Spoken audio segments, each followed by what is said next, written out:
So I'm going to record this video, and I know Ellen's on by voice only, and just still as an observer. And then Kelly, you and Sarah wanted us to show you how to do certain things today. Unfortunately, Yash, had a medical emergency with the family, so we're going to do this together. Hopefully, I can muddle through this. So I'm pretty good with the app, and I think I can definitely show you how to upload a list. So let's do that first.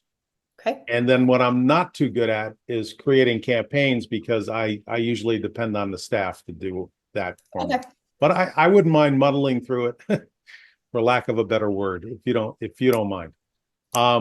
Because this is a kind of an application you can sort of go through, and you can't break it. Let's put it that way. You really can't. Obviously, it's I'm over here in the contacts, and so what I want to do is I want to import that list you had sent me. And so what I would do is I'd upload that folder. So let me go here to So I need to be doing this. This is what. this is, well, you would find wherever you put that Excel spreadsheet, on your computer. So all I'm doing is Okay. Kelly, no. what Yes. list are you having him upload now? Well, it looks like the list is there. It's the 23-24 membership application. That's the full list that's in here with 239 records. So to me, it looks like Yash already uploaded the list. Okay, well, I can tell you this, that if I were to do this, it will not duplicate the records. It will find the record and not add it, because it will find it by what we give it as being the fields to compare. So usually it's the phone number and an email address. So you never have to worry about duplicates. It finds the duplicates and it just merges them. But what if we want duplicates? Like this list is for membership, and then we have another email list for community of practice and another email list for all state Ohio. And people are members of all those lists. The Well, same they would person be might be a member. yeah, they would be a different email grouping, let's call it. Yes. Yeah, I would handle that differently. It doesn't need to be a separate list. You still have your list of customers. So let's get at it here. Let's cancel this.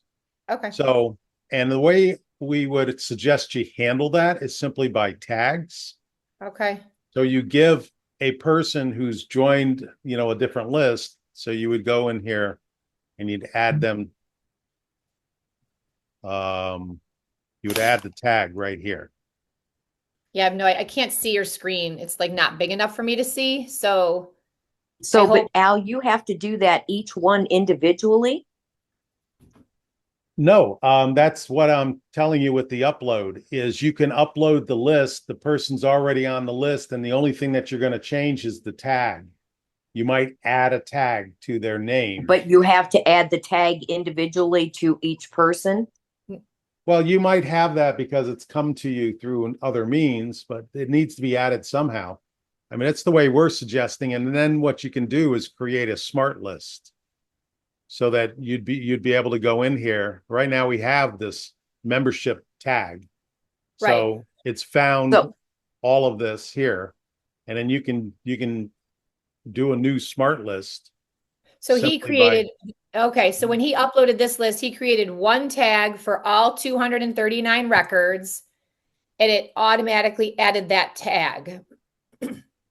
Yeah, at the time, because when you're uploading, Ellen, that's right. To your point, when you're uploading the list, you can add the tag at the time you're uploading the list. That's what I okay. So thought. if you have just the people's names who are now a member of a different list and you want to add it as a tag, you can just do that during the process, during this upload. Got it. So if we have a community of practice tag and there's 75 names, it's not going to duplicate Pat Skidmore. It's going to give her two tags. Correct. You got it. And then if you want to be able to flip between those two tags, you would just add the smart list. So you see here we have the membership, and then we have all. And when I go Yeah. home, I'm just going to see the number here.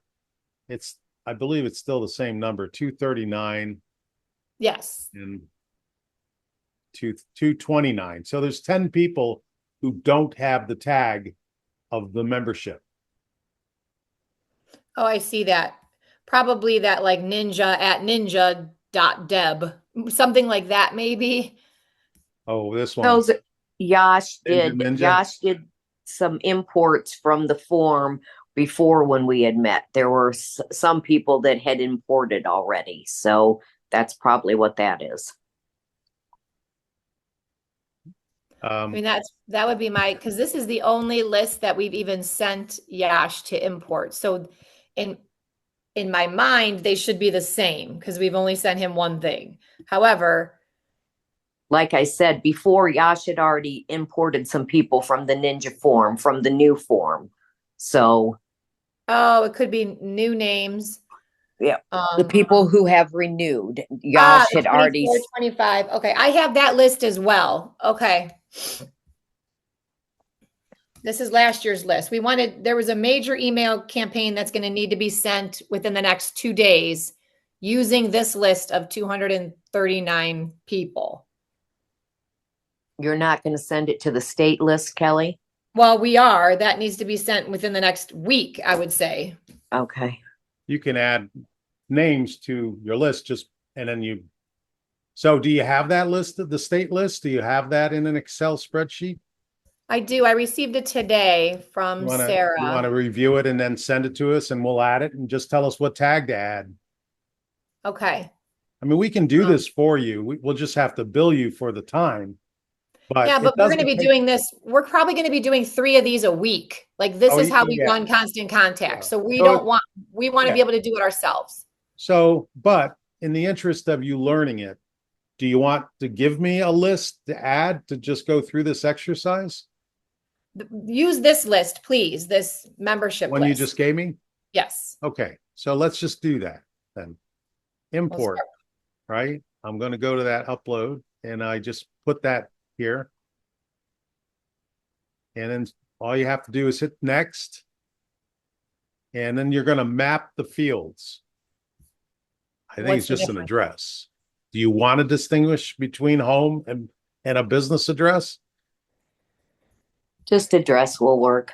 Okay, if you did though, then you would add those as custom fields, a new set of addresses. So you'd have like business address, street address, business street, business city, business state, business zip.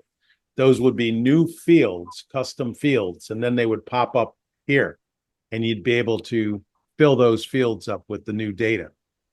Just to tell you how that's done. So state, surprise state's not up here. This is an example from the list. So it's actually using me. See, it's my name. So that's why I selected honors.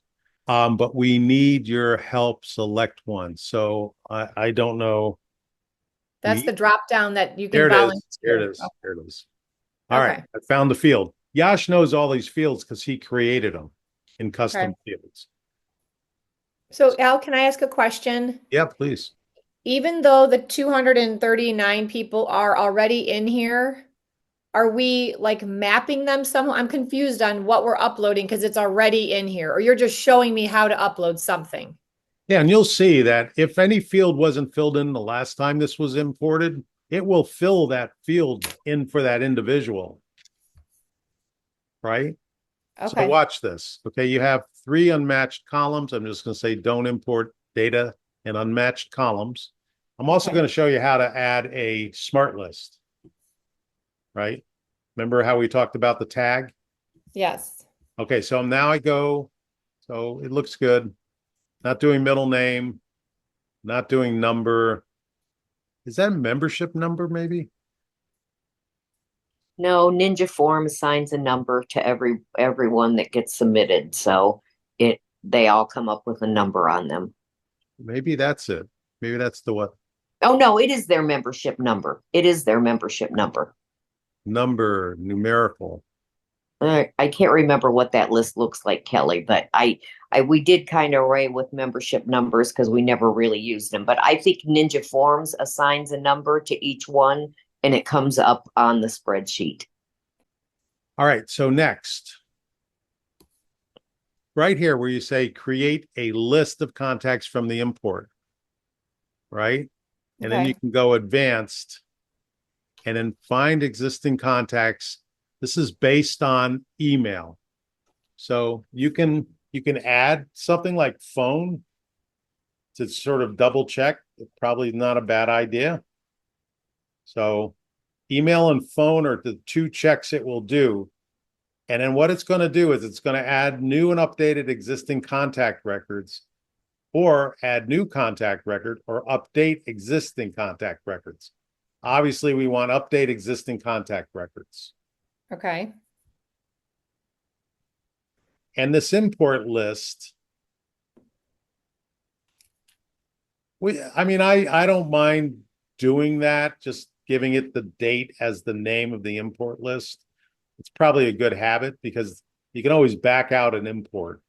And this is where you would add the tag. So let's say this is a special group of people you want to import, came from the state list. You would add the tag name right there.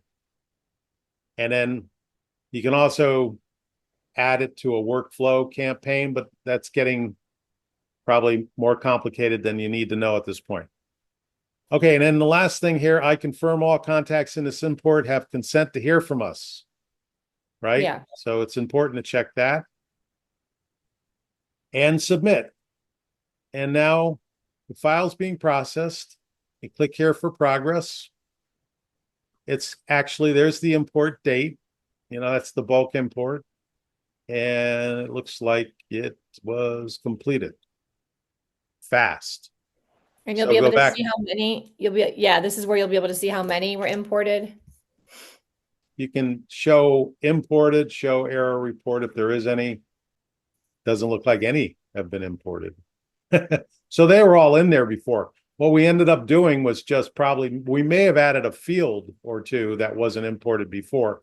But if I know Yash, it was very thorough and everything was imported. So nothing seems to have been imported because it found the phone number and the email address and said, that's a match. Now, and then it looks at and says, are there any fields here that I'm adding to that record?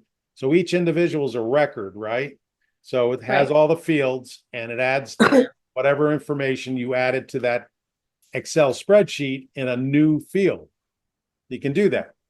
Or if you wanted to add a tag, if we had added another tag to that list, we could have done it during the import and then they'd have two tags. All right, Okay. so now I'm just going to go back here. I would added this as a smart list. That's which we can delete because we really don't want that smart list. And here, but here's your membership, and it doesn't look like it's changed any. 238. Yep. Yeah. That was the 2023-24 membership. So we probably need to name it differently on our end because this is last year's membership list, but we're using it for an email that needs to go out. So that's how you do an import. So that was one of the things you needed to see. And it's just a matter of doing it, Kelly. And don't be afraid of it. It's pretty straightforward. But if you run into trouble, again, you can send us the list and say, please import this and add this tag and make it a smart list. And we'll get it done for you. You can see how fast that was. It doesn't take that long. okay. All right. The next thing we were going to talk about is marketing. You want to get a newsletter out, right? Yeah, like a blast. Yes, an email blast. And emails and campaign. The difference between, well, a campaign is really what you're doing here. You're sending out a newsletter. So let's Right. just click on this and take a look. Create and manage campaigns for all of your emails, all your contacts. And this will actually track who opens. It'll give your stats. Sure. So how you create this is it that a PDF that you want to send in an email to people? Yes, there is a clickable link on it, but it's a PDF. This looks like MailChimp a little bit, so I am familiar with that. Uh, Uploading a PDF and sending out the PDF as its own email is really not what this is built for. It's if you're going to create your emails in a separate application like Canva, all you need to do is they have an export function, so you can export it as HTML. Okay. And I'll show you how you then create the campaign and import the Canva data. Now, we don't have any Canva HTML code or any code that they create to use as an example, but how you would do that is you just go create campaign, right? Click on the blank here, and right here where it says code editor, right? So you select that, and it gives you an area here where you just dump the code. And right now, this is sort of a mock-up. This is the way this looks. But I would just go in here, I just select all, control all. So this is better suited for Yash to show you. Let's get your login to Canva, right? So that we can give you a full illustration and video of that. And in fact, if you just send us your login to Canva, Yeah, I have that. tell us what, which inside there, in what folder the campaign is, and then he'll make a video for you, which will show you exactly how to do this. Okay. Okay, that will be fine. Okay. So, and we'll do it that way. The only way you're going to know if you're happy with it, here it is, up here in the upper right-hand corner, send test. Mm-hmm. So you can just enter in the information and then send the test to yourselves, right? Okay. So you always have that option. Then once you're ready, then you can just add your recipients right here. It says all recipients, right? So you would do all recipients and then send it. Okay. So that's how easy that is. It really is. I mean, and you also have the ability to create these campaign templates right here. There are a lot of templates. So instead of using Canva, go Yeah, in. but our person is very comfortable with Canva, so she's not going to be creating them in there. Yeah, no. It's whatever you prefer. We like we don't use Canva, but we use something called Stripo. Stripo.mail. And we love it too because that just creates really good code and it's just easy for us. Okay, so this week's newsletter. So for instance, we had a back to school. So in here, it's so easy for us here in Stripo because I know you just go into here and then you can go and we can export it directly, this way or just grab the HTML. HTML. Okay. And that's I the bet way it we looks usually similar. do it. Okay, that'll look similar on Canva. Yeah. And then we go back into the app, copying all that, go back into the app, open it up. Yash is going to have to show this to you. He's much better at it than I am. Okay. I just don't want to waste any more time on the video. That's fine. So, all right. So that's what we're going to give you here in today's video. Is that good? Anything else that you want to see for everybody that I can show you? No, I have a couple questions specific to our organization, but I don't think it's uploading things and things like that. Okay, cool. Let me just stop this then.